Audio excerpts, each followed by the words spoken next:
The old Coot here coming at you with another exciting video. We're going to talk about hammock hardware in this one. I'm going to show you all how I hung my hammock. So this is the Warbonnet Blackbird XLC Double. Right, it's got 2 layers of material. Right now I just have the UGQ 0 degree underquilt underneath. I'm going to put an underquilt protector underneath from One Wind. I will put links to most of the stuff that you're seeing in this video down there below in the description, so make sure to check that out. But on this side, so I have my blue, my usual blue and my red webbing. And I noticed I was like literally inches short from going around the tree twice. So I had to get creative. Because usually I go around the tree twice with the webbing. It's over-engineered. I get it. It's overly, you know, way overkill or whatever. But you know what? I just want the peace of mind of knowing that I've got 2 pieces of material up there instead of just one. So what I did here was let's start from the hammock. So starting from the hammock on this end, the way that Warbonnet sells you the hammock is you can either get the loop or you can get it with hardware. You can choose the hardware that you want.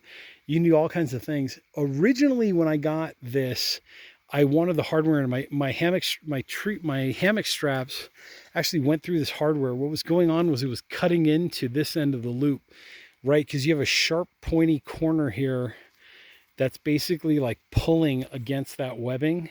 Right, it's pulling and it's creating like an indentation. I was afraid that it was just going to prematurely wear or snap a little faster than, you know, normal. So what I did was I now use these.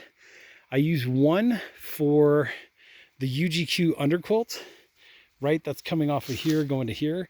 And then when I get my One Wind underbelly protector, or the, sorry, not the underbelly sling, but the underquilt protector, that one's going to connect to this one. So serendipity, it kind of worked out. And then what I did was I hung these little pieces of, like, I guess cordage or whatever, to catch any rain drippings. So we're expecting rain tomorrow. I'm not sure when it's going to hit. You know, the weather says one thing, the forecast says one thing, but what actually happens in reality is always something different. So this way, even with my tarp, which I'm going to hang up here pretty soon, I've even got these little rain drip strings here as well. And all I did was just basically like create like a little, like a loop through type thing. Water comes down, drips down. But if for whatever reason the water gets on the hammock strap and it comes down, it's going to drip here before it soaks my entire, you know, setup. So anyways, going from the hammock loop, right, which I believe this is Dyneema cord, basically I connected a carabiner. Then to the carabiner I connected the hammock straps, right? And some people say, well, you can just do one is enough. I'm like, no, I'm a pretty heavy guy, a pretty big guy, and that's, you know, that's the whole reason why I'm doing these videos, just for individuals out there that might want to feel a little more confident about going out into the outdoors, knowing that their hammock isn't going to break or less likely to break, but also their straps aren't going to break. Anyways, you get the idea. So the straps go up into 2 descending rings, which are connected to this webbing, and this webbing is also doubled.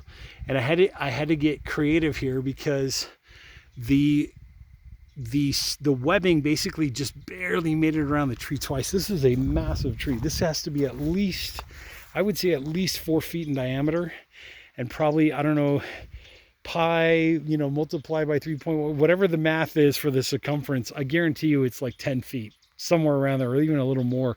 So what I did back here, if I can show you, is I did a water knot. So basically I looped the hammock strap, I looped the webbing around once, put the carabiners in, looped the webbing around another time, and then looped through the carabiners, and then basically tied it off with a water knot. So that's what's going on here, and it's a little funky, but I just barely made it with a little bit of a tag right there. So that's what's going on there. And then on this side, I had to get creative because I had 2 shorter pieces of webbing that I had to connect together with water knots. So basically the way it works on this end is same kind of setup on the other side. Is you've got your hardware here, right? The UGQ underquilt is connected to this one. The One Wind underquilt protector is going to connect to this one. So serendipity that the hardware connects. Going into the carabiner, right? These are like 24 kilonewton something capacity or whatever. And then that connected to the hammock strap.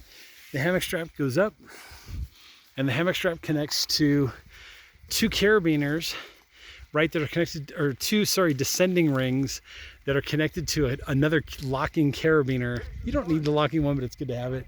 And then that goes into these 2 pieces of webbing. So for what it's worth, if you notice on that one, the descending rings were on the webbing. You could use carabiners too, that's totally fine. You just need 2 of them to create that like loop through buckle thingamajiggy. I'll show you that in another video. I think I might have done it in another video once before, but I'll do it again here pretty soon. But basically, instead of the descending rings being on this, because it was too short, I couldn't get enough length, and it was just a pain in the neck to figure out the logistics to try to do that.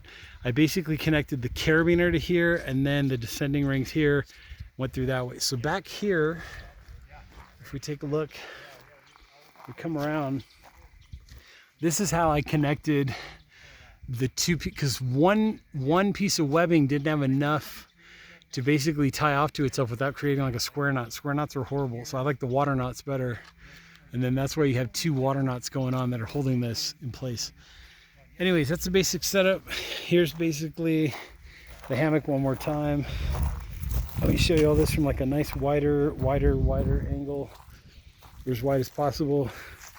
But see, there's the 2 trees. So keep going backwards. So there's the 2 trees. The women's bathroom is way back there. Men's bathroom is on the other side. A couple mountain bikers just came through here. I guess they must have come from there comes another one. I think they just came from the Gabrielino Trail, and they're cutting through and all that good stuff. That's basically the setup. These 2 trees, by the way, are approximately like 16 feet across. And then those 2 trees are approximately like, I want to say maybe 14 feet. You're on YouTube now, buddy. Say hi. And then, so these 2 are 16 feet, if you're curious. Those 2 are 14 feet, give or take. And then those 2 are more like 12 feet.